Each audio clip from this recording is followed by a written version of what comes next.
بسم الله الرحمن الرحيم حامدا ومصليا ومسلما. دا نن زه یو خاص میسیج ادیر کونې دپاره ستاسو خدمت کې حاضر شوی یم او هغه دی د 25 دسمبر د کرسمس د ورځې حقیقت.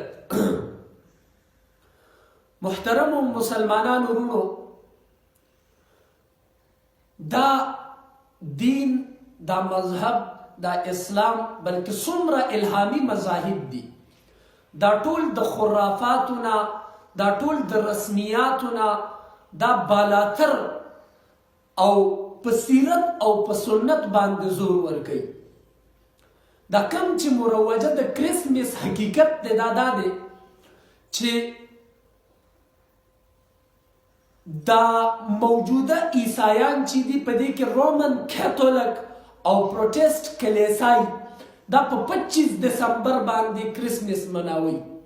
دغه شانتي مشرقي ارتودوکس کلیسای چې دی دا په 6 جنوري باندې او دغه شان ارمینیا کلیسای دا په 19 جنوري باندې چې دی نو خپل کرسمس هغه مناوي.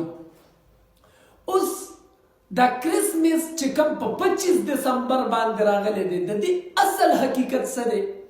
دا چونکې د حضرت عیسی علی نبینا و علیه الصلاة والسلام د پیدایش په هغې خوشحالۍ کې دی مناوي، خو لیکن د حضرت عیسی علیه الصلاة والسلام د رفع الی السما، یعنی د آسمان طرف ته د دی د اوچتېدلو نه تقریبا 350 کاله پورې د دې هیڅ حقیقت نه و.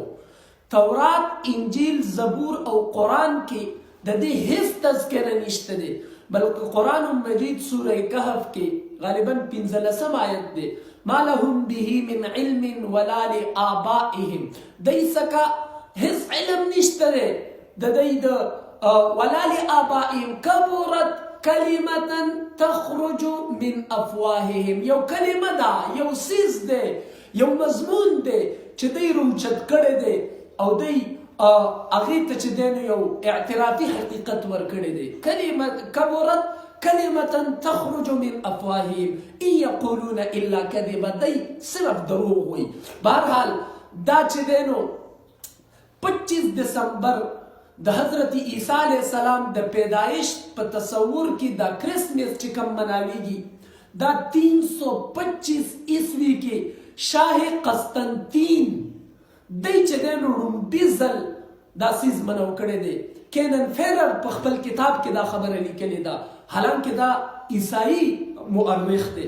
بهرحال زما د خبرې مطلب دا دی چې یو څیز چې هغه 300 کالو پورې نه و، بیا 325 کاله بعد د هغه یو عام باچا د هغه یو تصور را پیدا کوي او دا راغی څه شي دپاره؟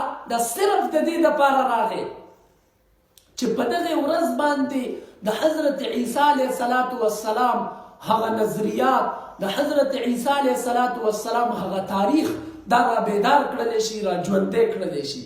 خو لیکن نن سبا د دې نه یو عید، یو تهوار، یو مذهبي تهوار جوړ شوی دی او بیا په دې کې عیسایان خو چې دا تهوار مناوي نو څه عقل به وي چې عیسایان دا تهوار مناوي، د هغوی د خوشحالۍ ورځ ده، هغوی چې دی نو دا د عید او د خوشحالۍ د ورځې په طور باندې مناوي.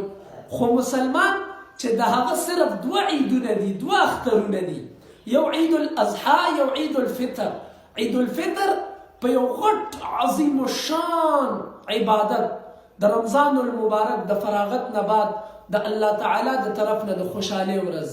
عید الاضحی د یو غټ ښایسته مناسب برکتي د حج مبارک هغه عبادت، د هغې نه د فراغت په طور باندې عید الضحی مناویږي. دا د مسلمانانو اخترونه دي. نن مونږ مسلمانان په خدای یقین وکړه، دی صرف او صرف د غیر مسلمو په هغه تابعدارۍ کې، د غیر مسلمو په هغه اتباع کې او د هغوی په تقلید کې د 25 دسمبر د کرسمس د مناولو یو عجیبه ونده کې حقیقت دنیا ته راوړی دی.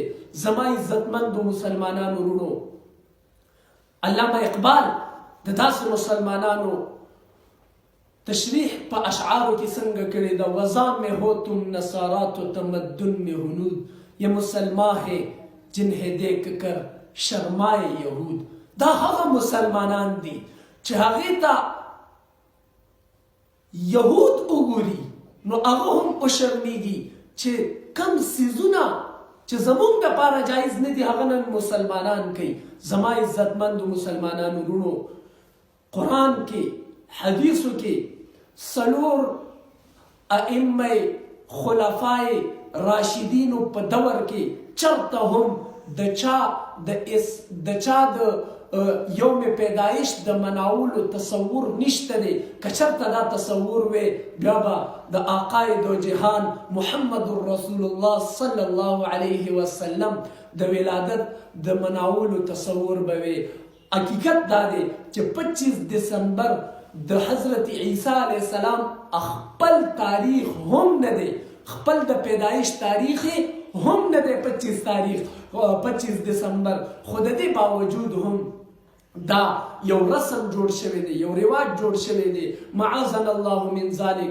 قرآن، احادیث مبارکه او د اسلام چې څومره کتابونه دي په هغې کې د چا هم د یوم پیدایش د مناولو تصور نشته، ځکه چې اسلام او مذاهب اربعه، مذاهب الهیه، دا ټول چې دی نو د رسمیاتو نه بالاتر دي.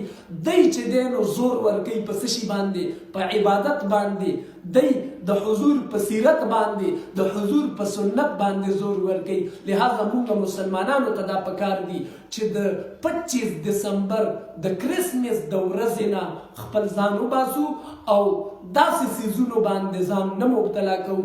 هذا واخر دعوانا ان الحمد لله رب العالمين.